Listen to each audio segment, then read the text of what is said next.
Hi viewers, మనం వచ్చేసి ఉపవాచకము 3వ లెసన్ చూస్తూ ఉన్నాము. చెలిమి 10వ తరగతి. చెలిమి అంటే వచ్చేసి స్నేహం అనమాట. ఇది కృష్ణుల యొక్క కుచేలుని యొక్క స్నేహాన్ని గురించి ఇక్కడ చెప్పడం జరిగింది. ఉపవాచకములో 10వ తరగతి తెలుగు ఉపవాచకము. ఈ యొక్క పాఠంలో ఏంటంటే స్నేహం యొక్క గొప్పతనాన్ని తెలుసుకోవడము, తర్వాత ఉత్తముల యొక్క లక్షణాలను గుర్తించడము, ఇలాంటివి మనం చూడవచ్చు. శ్రీకృష్ణుడు కుచేలుడు ఇద్దరు బాల్య స్నేహితులని మన అందరికీ తెలిసిందే. వీరు సాందీప మహర్షి వద్ద విద్యాభ్యాసం అనేటువంటి చేశారు.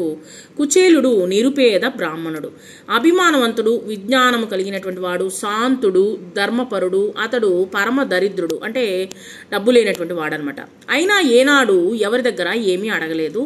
దొరికినదే 10,000 అనుకుని సంతోషించి, అంటే దొరికిన దాంతో సంతృప్తి చెందడం తెలుసుకున్న వాడనమాట.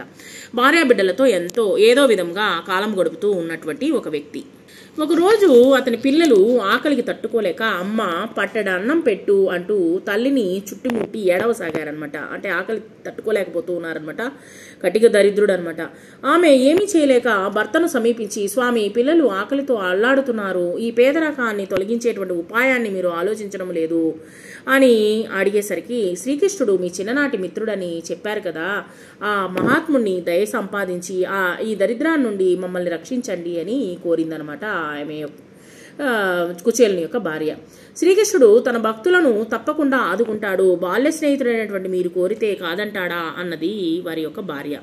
సరే అని భార్య మాటలు విని ఆ కుచేలుడు శ్రీకృష్ణుడిని చూస్తే ఇహపర సౌఖ్యాలు కలుగుతాయి అనేటువంటి ఉద్దేశంతో ఆయన దర్శనమే మహాభాగ్యం కదా అని తలచి, నువ్వు చెప్పింది బాగానే ఉంది, కానీ ఆ జగన్నాథుణ్ణి వట్టి చేతులతో ఎలా కలుగుతాను, అంటే వట్టి చేతులతో వెళ్ళకూడదు కదా అని అనుకున్నాడు అనమాట. అని అన్నాడు. వెంటనే ఆమె కొన్ని అటుకులను చిరిగినటువంటి వస్త్రములో వచ్చేసి పోసి మూట వేసి ముడేసి అతని చేతికిచ్చి, ఇక బయలుదేరండి అందనమాట. కుచేలుడు శ్రీకృష్ణ దర్శనానికి బయలుదేరాడు.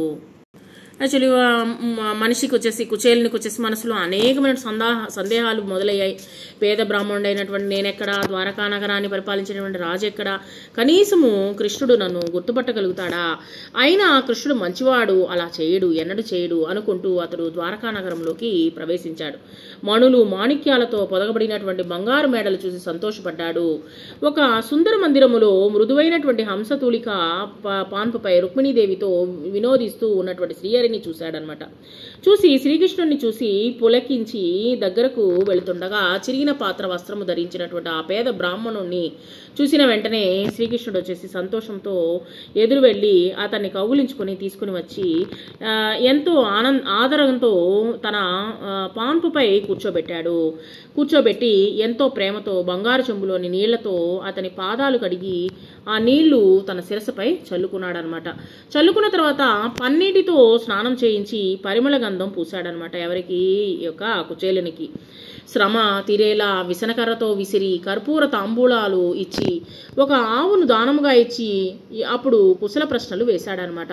రుక్మిణీదేవి వింజామరులు విసురుతూ ఉంది, అంటే ఆ యొక్క విసనకర్రతో విసురుతూ ఉంది. కుచేలుడు వచ్చేసి ఆనంద బాష్పాలతో పులకరించిపోయాడనమాట. అదంతా చూసి ఆ అంతఃపుర స్త్రీలు ఆశ్చర్యపోయారు. ఎందుకంటే కటిక పేద అయినటువంటి బ్రాహ్మణుడు, చూడ్డానికి చినిగిపోయినటువంటి బట్టలు, మాసిపోయినటువంటి బట్టలతో వచ్చినటువంటి ఆ వ్యక్తిని ఆ యొక్క రుక్మిణీదేవి అంటేనే మనకు లక్ష్మీదేవితో సమము, తర్వాత వచ్చేసి శ్రీకృష్ణుడు అంటే మహావిష్ణువు అనమాట. వారిద్దరూ వచ్చేసి అంటే ఎంత ఆదరముతో ఆదరిస్తున్నారో చూడండి వచ్చేసి అనేటువంటిది ఆ యొక్క అంతఃపుర స్త్రీలు అలాగే ఆశ్చర్యంగా చూస్తూ ఉండిపోయారనమాట.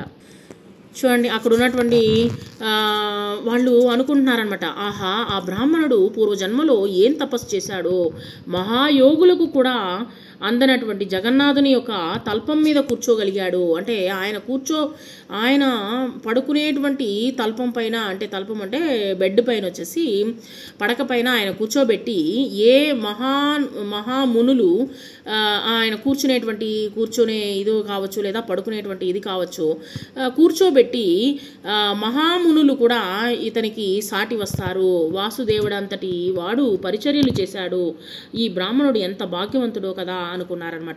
అప్పుడు కృష్ణుడు కుచేలుడి యొక్క చెయ్యి తన చేతిలోకి తీసుకుని వాళ్ళిద్దరూ గురువు దగ్గర ఉన్నప్పుడు జరిగినటువంటి సంగతులన్నింటినూ ముచ్చటించారనమాట. కుచేలుని భార్య బిడ్డల యోగక్షేమాన్ని అడిగి తెలుసుకున్నారు. మనము గురువు గారి దగ్గర ఉన్నప్పుడే ఒకనాడు గురుపత్ని కట్టెలు తెమ్మని మనల్ని అడవికి పంపించింది. ఆ సమయంలో ఉన్నట్టుండి ఉరుములతో మెరుపులతో జడివాన కురిసింది. సూర్యుడు అస్తమించాడు. చీకటి పడింది. ఒకరి చేతులు ఒకరు పట్టుకుని ఆ రాత్రంతా దారి తెలియక మనము ఎటో నడిచిపోతున్నాము. ఎంతసేపు అలా నడిచామో సూర్యోదయం అయిపోయింది. వానలో తడిచి చలితో వణుకుతున్నటువంటి మనల్ని చూసి గురువు గారు చలించిపోయారు. ఈ విధంగా మాట్లాడుకుంటూ ఉన్నారనమాట వారి ఇరువురు వచ్చేసి స్నేహితులు.